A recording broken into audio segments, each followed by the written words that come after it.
COVID-19 is causing more high school sports to be put on hold. We'll bring you the latest postponements.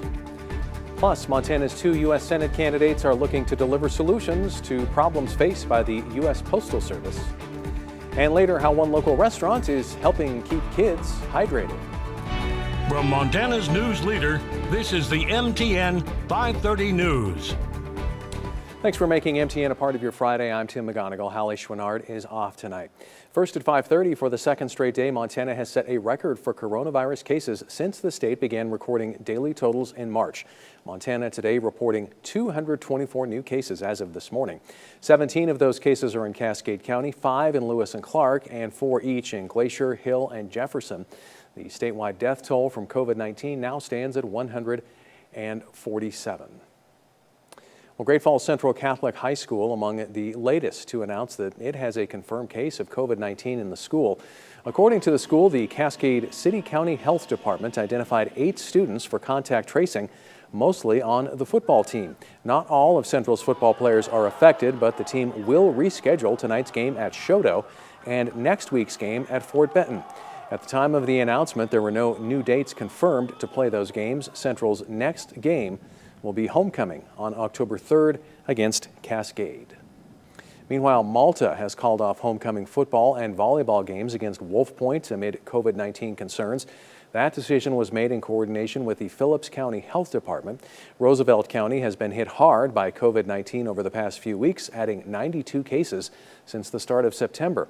The county currently has 67 active cases, including confirmed positive cases in the school district. Jefferson High School in Boulder has reported their first case of COVID-19. According to Superintendent Tim Norbeck, Jefferson County Public Health notified the school that a student had tested positive on Sunday. Jefferson High School switched to remote learning on Monday to give nurses time for contact tracing. All those in close contact with the student are now quarantined. The superintendent states that they will clean the entire school every Friday and decided to clean the school once more on Monday before students return to in-person classes on Tuesday. The school says they followed all safety guidelines set by the county and the governor's office to bring the students back into the classrooms on Tuesday. As of this morning, Jefferson County has 8 active cases of COVID-19. 44 individuals have recovered.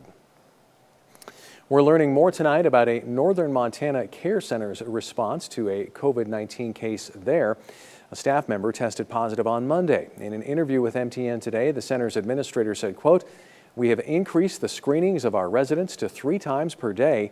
We continue to be diligent to protect the health and safety of our residents and staff," end quote.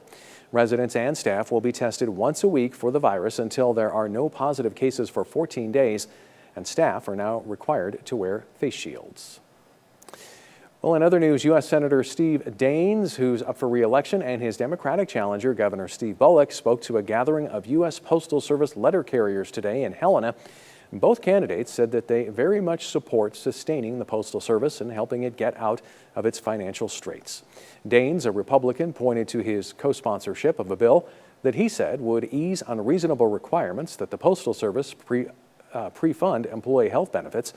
He also said he wants to forgive a $10 billion loan to the Postal Service made earlier this year and work on more aid to get the Postal Service through the coronavirus pandemic. Daines said he's committed to preserving the Postal Service and doing it with bipartisan cooperation. Bullock, meanwhile, a Democrat, pointed to the lawsuit he filed 10 days ago to force the Postal Service to reverse actions taken in recent months that he said are delaying service. He said the lawsuit is fighting back against what he called attacks on public servants and institutions like labor unions by big money interests. There's a reason why union membership's half of what it was in the 1980s. It's not because everybody's now doing great and there's no reason to organize and collectively bargain. It's been outside dollars and outside forces that have been trying to attack those very institutions. And let me just be clear too, I do not support privatization. I don't. That is, we have private options out there. You've got FedEx, you've got UPS. There's private options available. We must keep the United States Postal Service, in my opinion, the way it is. The Letter Carriers Union in Montana has about 550 members. Well, your mail was due out weeks ago, but there are no deliveries in sight. MTN's Lindsay Hyatt delivers us the latest on mail delays nationwide. The USPS delivers mail to 60 million addresses 6 days a week, and FedEx serves 220 countries besides the U.S. But last month, due to pandemic pressures and natural disasters, those deliveries were delayed. Postmaster General Louis DeJoy said the Postal Service is committed to improving performance through increased discipline and more efficient mail processing, transportation, and delivery. And in the past few weeks, USPS has seen consistent improvement in service performance. FedEx has also experienced delays as a result of greater demand and less resources to meet those demands, as airlines they use for shipments have been subject to flight cancellations. In response to these pressures, FedEx has temporarily suspended some of their services, like their express money-back guarantee and signature confirmation upon delivery. As carriers continue to serve the public during these uncertain times, customers can be certain of these delivery services' commitment to service. Reporting in Great Falls, Lindsay Hyatt, MTN News. Montanans gathered at Memorial Park in Helena to honor service members who have been listed as prisoners of war or missing in action. Today represented the 41st National POW MIA Recognition Day.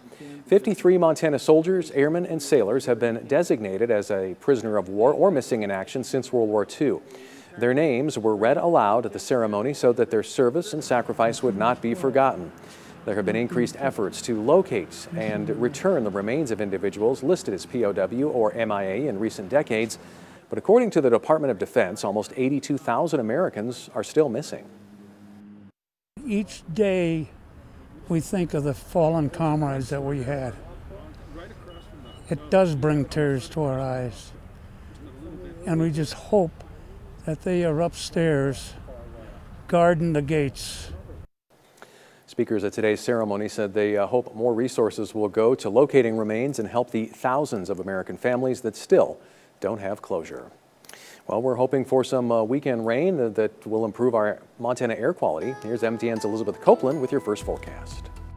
On this Friday afternoon, we're still seeing smoke across north central northeast Montana skies, so not really much has changed with that weather pattern and those smoky conditions, but we're going to finally see some wind kick up here on Friday evening, and then on Saturday, rain really starts to move in. So we're starting to see a little let up of that smoke across our Opportunity Bank ICAM in the capital city, but we're still tracking anywhere from unhealthy air quality across western Montana to unhealthy for sensitive groups in places like the capital city and Great Falls, and then moderate across the High Line and southeast Montana. That air quality is going to fluctuate these next few hours as that wind kicks up and rain moves in. Later on tonight, we're going to see a few isolated showers.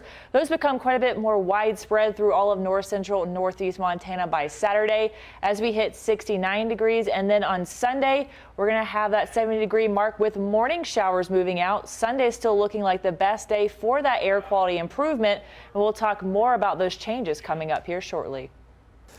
Thanks, Elizabeth. A man who's had a hand in raising millions for Great Falls schools is moving on. More on the impact of Dave Crum when the news continues.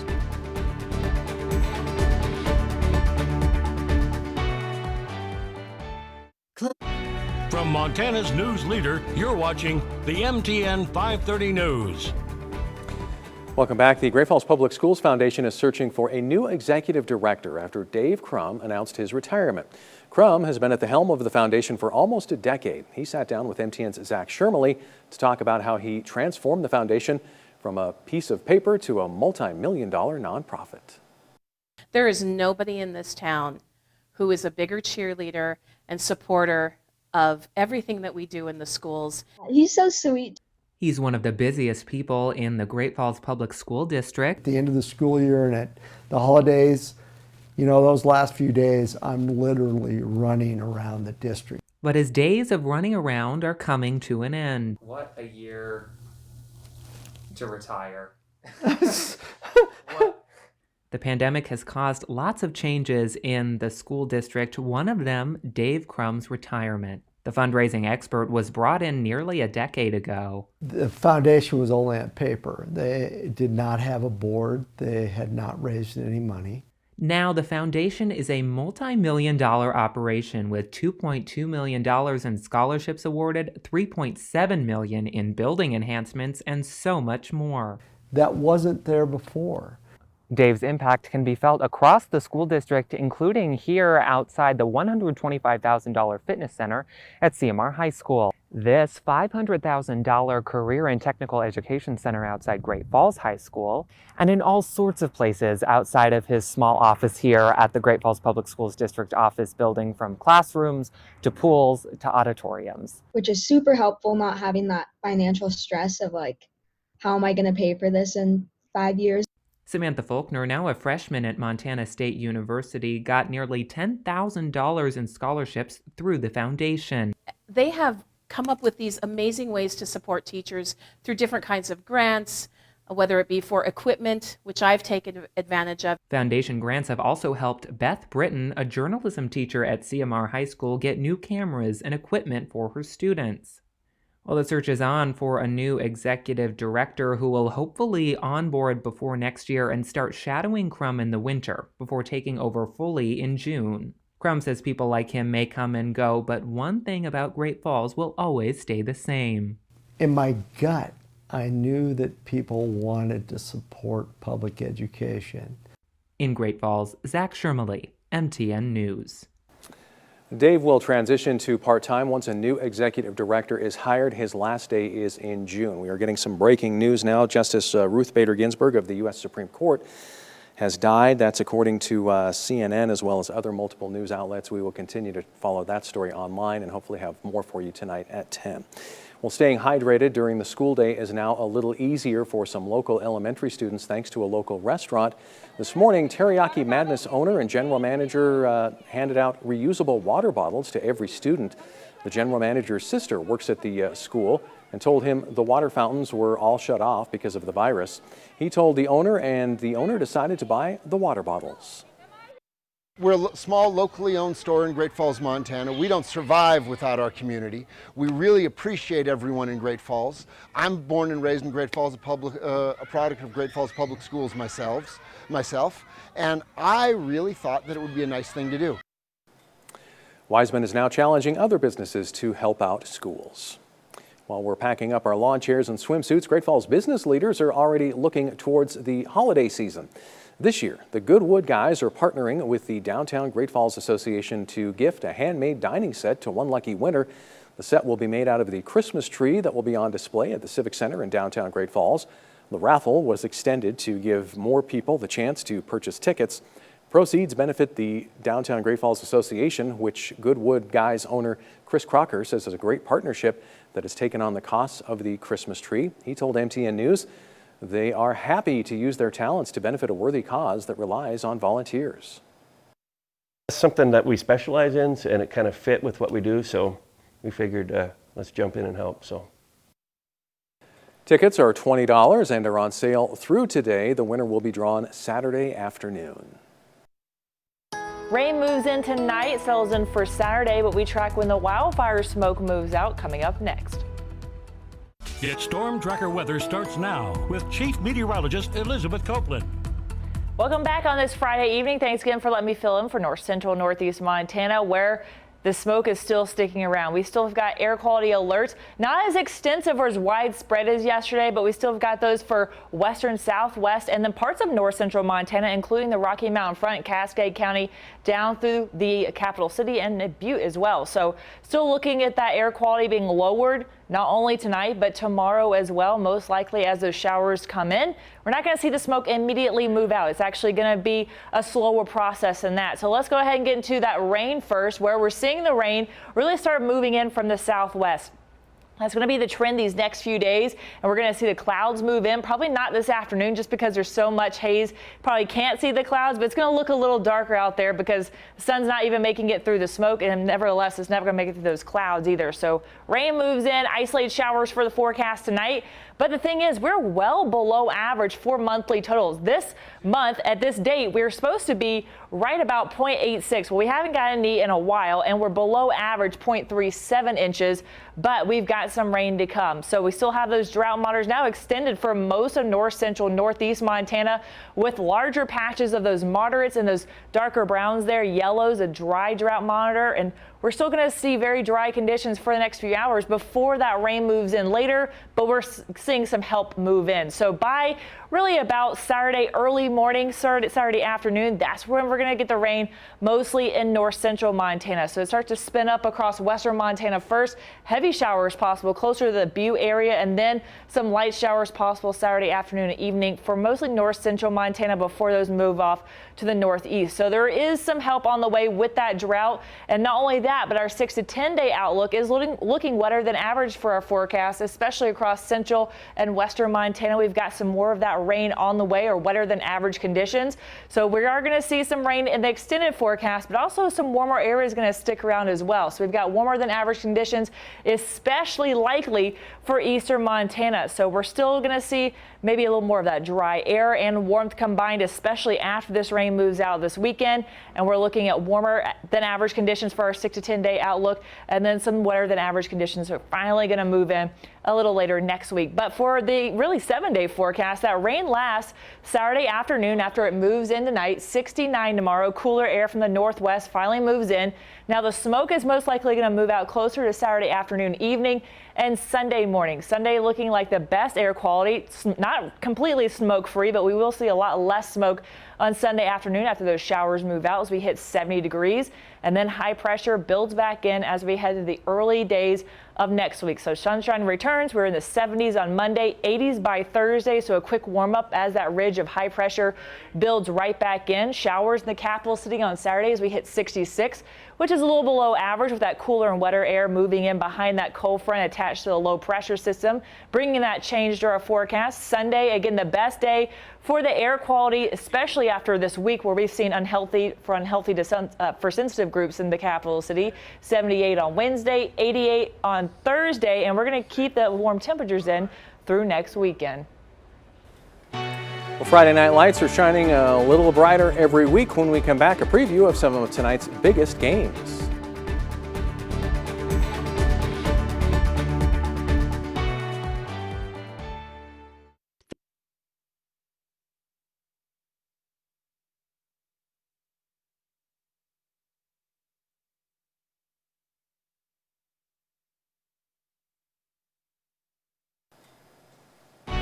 From Montana's news leader, you're watching the MTN 530 News.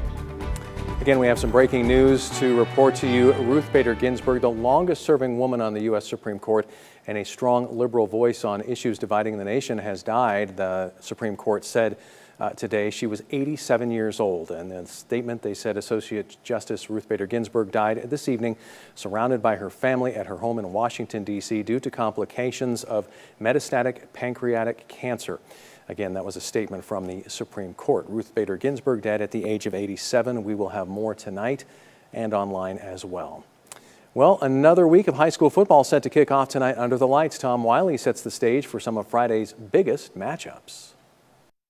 Before the fall sports season even started, you knew 2020 was going to be a roller coaster, and we certainly felt that this week. Smoke from wildfires on the West Coast wiped away several events during this week, including a few football games tonight. Also, COVID-19 reared its ugly head. In addition to the cancellations we told you about earlier in the show, an outbreak at Great Falls High forced a handful of players to quarantine.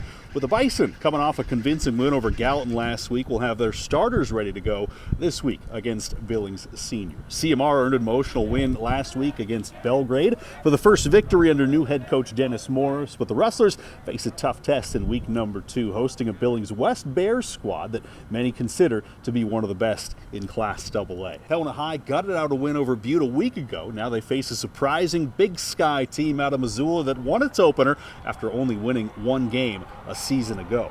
Helena Capital fell to Glacier on the road in week number 1. Their reward, a trip to Missoula to face Sentinel, the consensus top team in the state. Should be an uphill battle for the Bruins. Big week at the 8-man level, highlighted by Fort Benton and Belt. They're the only 2 undefeated teams left in the Northern Division, so even though it's only week 4, tonight's battle at Remington Field could decide a conference championship. We'll have scores and highlights from Central Montana teams tonight at 10 o'clock, and you can head over to montanasports.com for extended coverage, interviews, photos, highlights, scores from all over the state. But for now, reporting in Great Falls, Tom Wiley, MTN Sports.